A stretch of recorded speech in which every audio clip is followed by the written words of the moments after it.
అందరికీ ప్రైజ్లాడండి. ఈరోజు కాకినాడ దగ్గరలోని లైట్ హౌస్ దగ్గర శిల్పారామం ఉంటుంది. అక్కడికి వచ్చాను. మా ఫ్రెండ్ వాళ్ళ అబ్బాయిది ఫోటోషూట్ ఉంటే వచ్చాము.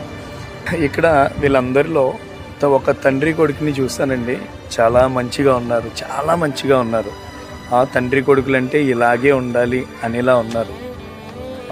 వాళ్ళని చూసిన తర్వాత తల్లి తండ్రి ఎలాంటి పిల్లల మీద ఆశ పెట్టుకుంటారనే దాని మీద ఒక చిన్న వీడియో చేద్దాం అనిపించింది. రకాల మనస్తత్వాలు కలిగిన పిల్లల కోసం చెప్పాలనుకుంటున్నాను. మొదటి రకం మనస్తత్వం ఏంటంటే, నాన్న నువ్వు నాకు బండి కొను. అరే నీ ఫీజులకే నేను చాలా ఇదైపోయినరా, ఇప్పుడు ఏమీ లేవు నా దగ్గర అంటే, కొన్నాను అసలు నా కోసం నువ్వేం చేసావు? సంవత్సరానికి 2 జతల బట్టలు కొంటావు, తిండి పెడతావు, ఇంతే కదా, ఏం చేసావు నాన్న అని నిలదీసే పిల్లలు ఉన్నారు. అది ఒక రకం తల్లిదండ్రుల్ని బాధ పెట్టే మనుషులు అన్నమాట. వాళ్ళు తల్లికి తండ్రికి సహాయంగా ఉండకపోగా నెత్తి మీద బండలా ఉంటారు. తల్లిదండ్రులకి చిన్న పని చేసినా ఏదో బోల్డ్ అంత పని చేసినట్టుగా ఫీల్ అయిపోతూ ఉంటారు.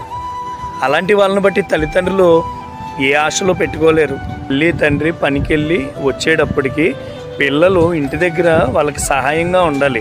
ఆడపిల్లలైనా మగపిల్లలైనా అసలు ఇంట్లో ఏ పని ఉంది, అమ్మ కష్టపడి వస్తుంది, నాన్న కష్టపడి వస్తారు, వాళ్ళు వచ్చేటప్పటికి నేను ఇది చక్కబెట్టి ఉంచాలి అనే విధమైన ఆలోచన ఉన్న పిల్లలు ఎంత అద్భుతమైన వాళ్ళండి. వాళ్ళు ఇంకో రకం పిల్లలు ఉంటారండి. వాళ్ళు మాట్లాడితే ముత్యాలు ఎరుకోవచ్చండి. ఎగ్జాంపుల్కి తండ్రి డల్గా ఉన్నారు. బాబు తండ్రి దగ్గరికి వెళ్ళి, నాన్న ఎందుకు నాన్న అలా ఉన్నావు అని అడిగితే, ఏం లేదురా నువ్వు వెళ్ళు అంటారు. లేదు నాన్న ఎప్పుడు నీ మొహం అలా చూడలేదు, డల్గా ఉన్నావు చెప్పు నాన్న అంటే, నేను ఫైనాన్షియల్గా కొంచెం బాధపడుతున్నాను రా, వాళ్ళు ఫోన్ చేసి డబ్బులు ఇవ్వు, వడ్డీ డబ్బులు కట్టు అని నిలదీస్తున్నారు అని అంటే, పోనీ నాన్న నన్ను ఒక 4 రోజులు ఏదైనా పనికి తీసుకెళ్ళి పంపించు, నన్ను ఏదైనా పనికి వెళ్ళమంటావా అని అంటే అని తండ్రికి ధైర్యం ఇస్తున్నాడు ఆ బిడ్డ.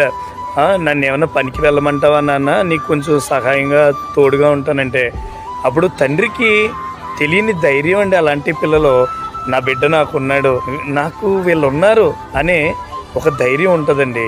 అప్పుడు ఆ తండ్రి ఏమంటాడు, అవసరం అనుకోండి సరేనా రా పనికి వెళ్దాం అంటారు.